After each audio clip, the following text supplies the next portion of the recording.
भाग 5 इष्टतम ट्रेडिंग प्रदर्शन के उत्पादन के लिए और अधिक विचार। पाठ 46 इसे सरल रखें। यह जीवन में कई चीजों पर लागू होता है जिसमें आप व्यापार या निवेश में कुछ भी कर सकते हैं।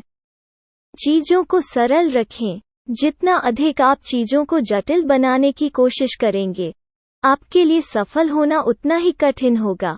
चीजों को सरल रखना जीवन और बाजार दोनों में काम करता है।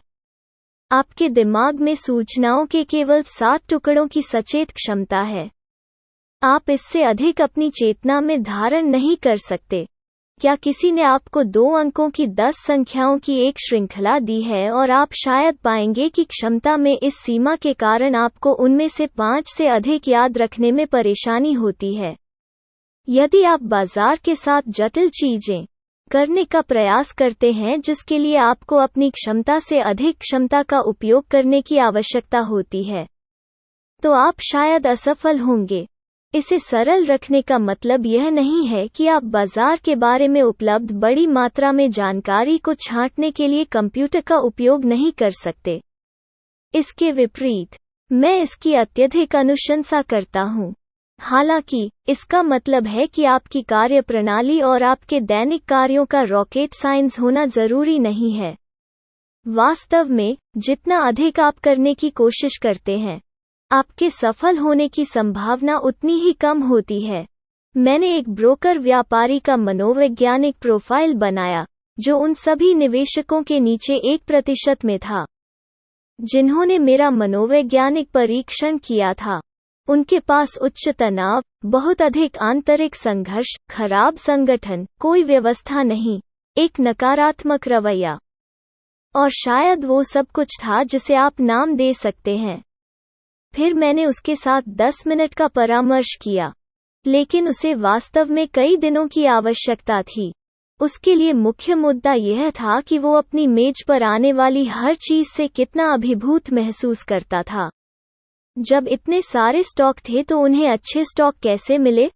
वो किसी भी योजना का पालन कैसे कर सकता है जब उसके सभी ग्राहकों के परस्पर विरोधी लक्ष्य और प्रेरणाएं हों? उनका जीवन अस्त व्यस्त था। इस ब्रोकर को काफी मनोवैज्ञानिक काम करने की जरूरत थी।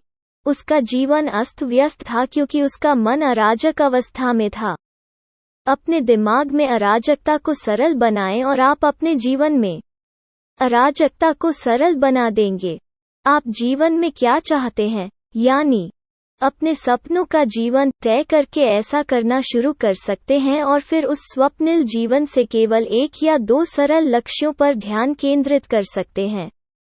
दूसरा, उसे अपने स्वयं के व्यापार को ट्रैक करने के लिए एक सरल प्रणाली की आवश्यकता थी।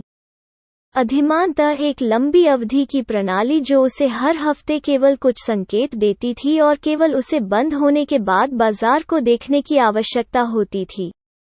इस तरह, बाजार की अराजकता से दूर, उनके व्यक्तिगत निर्णय दिन में केवल एक बार ही लेने पड़ते थे। यह प्रणाली 110 दिवसीय चैनल ब्रेकआउट पर खरीदारी करने जैसी सरल हो सकती है। साप्ताहिक अस्थिरता को सबसे खराब स्थिति से बाहर निकलने के रूप में उपयोग करना, इसे लाभ लेने वाले स्टॉप के रूप में बंद करना, और अपनी इक्विटी के 1% से अधिक को जोखिम में नहीं डालना किसी भी व्यापार पर। अपने मामले में, उसे अपने और उस बाजार के बारे में अपने सभी विश्वासों का सर्वेक्षण करना था।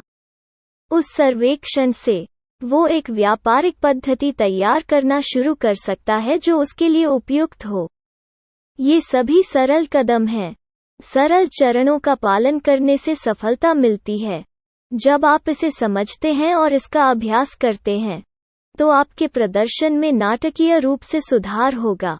ट्रेडिंग के पवित्र कंघी बनाने वाले की रीति को समझना। आइए न्यायिक अनुमानों को देखें। जैसा कि मैंने उल्लेख किया है, हमारे पास सूचना संसाधित करने की सीमित क्षमता है। वास्तव में, होशपूर्वक हम सूचनाओं के साथ प्लस या -2 भाग रख सकते हैं। यह संख्या तनाव में नाटकीय रूप से कम हो जाती है जब रक्त प्रवाह मस्तिष्क से शरीर की प्रमुख मांसपेशियों में आने वाले खतरे से निपटने के लिए मोड़ दिया जाता है। आज की दुनिया में खतरा आमतौर पर मानसिक होता है और तेजी से दौड़ने में सक्षम होने से हमें व्यापारिक खतरों से निपटने में मदद नहीं मिलती है। हर साल व्यापारियों के रूप में हमें जितनी जानकारी मिलती है वो दोगुनी हो जाती है, लेकिन हमारी क्षमता वही रहती है। परिणामस्वरूप हमने जानकारी संसाधित करने के लिए कई शॉर्टकट विकसित किए हैं। वास्तव में मनोवैज्ञानिक वर्षों से उनमें से कई का दस्तावेजीकरण कर रहे हैं और उन्हें निर्णयात्मक अनुमानी कहते रहे हैं। कुल मिलाकर निष्कर्ष यह है कि सूचना को संसाधित करने में मनुष्य बहुत अक्षम है। वास्तव में कुछ अर्थशास्त्रियों ने कुशल बाजार शिविर से इस विचार की ओर बढ़ना शुरू कर दिया है कि बाजार अक्षम है। वे अक्षम हैं क्योंकि मनुष्य अक्षम निर्णय लेने वाले हैं। यह निष्कर्ष उत्कृष्ट है, लेकिन उन्होंने इसके साथ जो किया है वो नहीं है। क्या हुआ है कि अर्थशास्त्र का एक नया स्कूल व्यवहारिक वित्त उगाया है। अब अर्थशास्त्री पूछ रहे हैं, यदि बाजार कुशल नहीं है क्योंकि मनुष्य अक्षम है, तो हम इसका उपयोग कैसे कर सकते हैं जो अब हम मानव अक्षमताओं के बारे में जानते हैं कि बाजार क्या करेगा? मेरी राय में यह पागलपन है। आप कह सकते हैं कि मैं क्या व्यवहार वित्त लागू करता हूं, और मैं एक अलग दृष्टिकोण लेता हूं। मैं कहता हूं कि यदि अधिकांश मनुष्य सूचनाओं को संसाधित करने के तरीके में अक्षम है, तो क्या होगा यदि आप उन्हें कुशल बनाना शुरू कर दें? मान लीजिए कि एक इंसान बाजार की जानकारी से निपटने में 5% कुशल है, हालांकि यह शायद ज्यादातर लोगों के लिए एक उच्च अनुमान है। अगर मैं किसी व्यक्ति को 25% कुशल बना सकूं तो क्या होगा? क्या होगा अगर मैं उस व्यक्ति को 50% कुशल या 100% कुशल बना सकता हूं? परिणाम आपको चौंका सकते हैं। मैंने पहले इस बारे में बात की थी कि कैसे व्यापार प्रणालियों को एक माध्य यानी प्रत्याशा और मानक विचलन के साथ आर गुणकों का वितरण माना जा सकता है जो वितरण की विशेषता रखते हैं। आइए अपने सिस्टम पर वापस आते हैं जो आपको 0.8 आर की प्रत्याशा देता है और प्रत्येक वर्ष 100 ट्रेड उत्पन्न करता है। वो प्रणाली अवास्तविक नहीं है। वास्तव में हमारी नमूना प्रणाली मुश्किल से एक व्यापार योग्य प्रणाली थी। मैंने बहुत बेहतर सिस्टम देखे हैं, फिर भी वो प्रणाली औसतन प्रति वर्ष 80 आर का प्रतिफल उत्पन्न करेगी। यदि आप प्रति ट्रेड 1% का जोखिम उठाते हैं, तो आप संभवतः 100% प्रति वर्ष व्यापार कर सकते हैं, यानी आपकी इक्विटी बढ़ने पर 1% बड़ा हो जाता है। यही वजह है कि आप 80% के बजाय 100% बना सकते हैं। हालांकि व्यवहार संबंधी अक्षमताओं के कारण अधिकांश लोग बहुत सारी गलतियां करेंगे। एक गलती के लायक क्या है? मुझे पक्का पता नहीं है।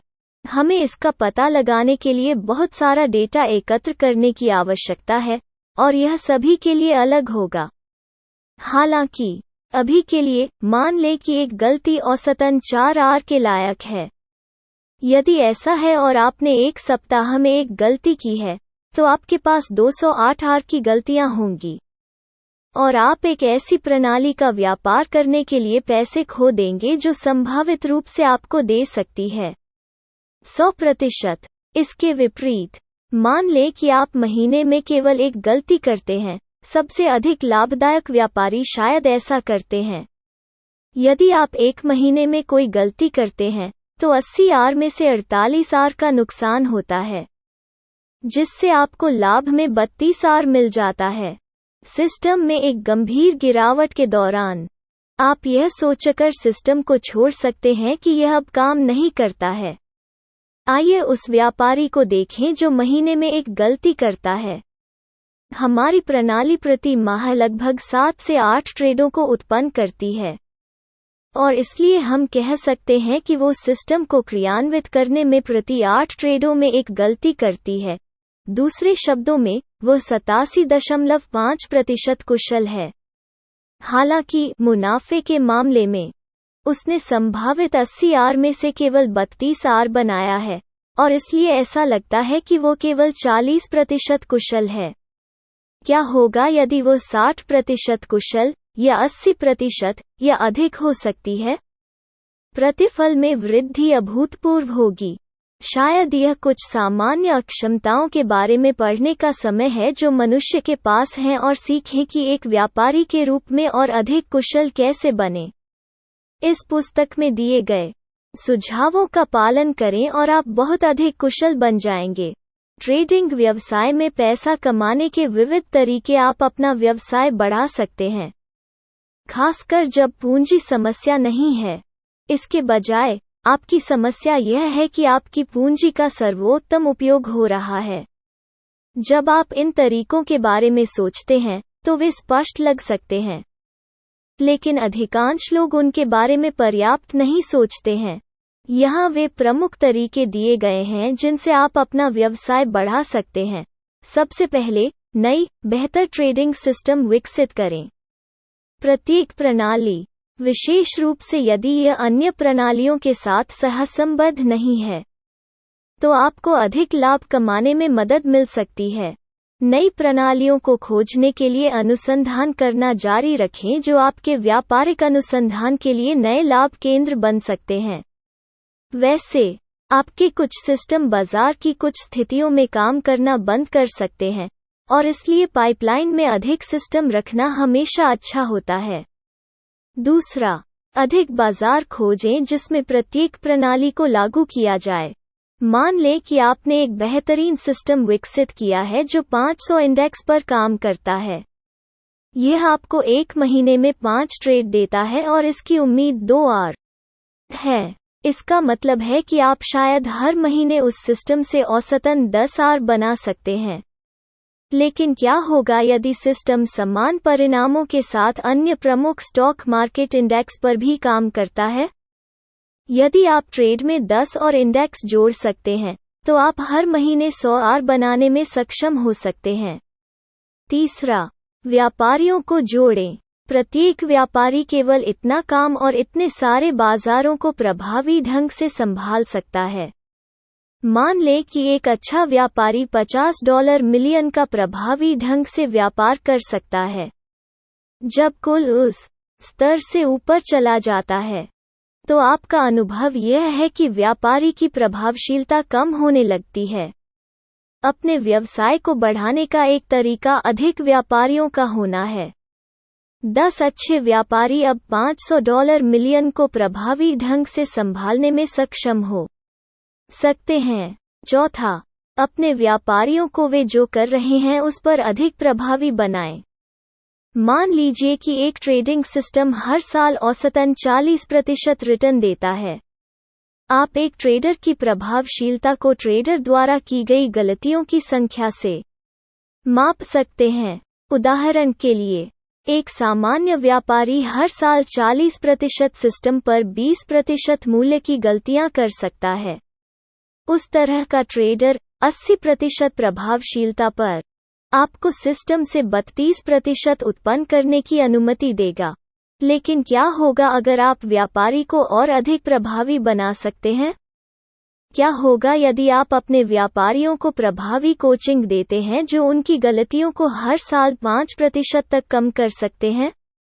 यह प्रति वर्ष प्रति ट्रेडर प्रति सिस्टम प्रभावशीलता में 75% की वृद्धि के बराबर है। आप कोचिंग के माध्यम से एक व्यापारिक व्यवसाय का अत्यधिक विस्तार कर सकते हैं जो आपके व्यापारियों को अधिक प्रभावी बनने की अनुमति देता है। पांचवां, अपने उद्देश्यों को पूरा करने के लिए अपनी स्थिति के आकार को अनुकूलित करें।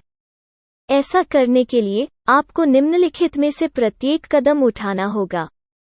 स्पष्ट रूप से निर्धारित करें कि आपके व्यवसाय के उद्देश्य क्या हैं। कई लोग और कई फर्म इस काम को अच्छे से नहीं करते हैं। आपके द्वारा उपयोग किए जाने वाले प्रत्येक सिस्टम द्वारा उत्पन्न आर मल्टीपल वितरण का निर्धारण करें। हजारों संभावित एल्गोरिदम में से कौन सा आपके उद्देश्यों को सबसे प्रभावी ढंग से पूरा करेगा?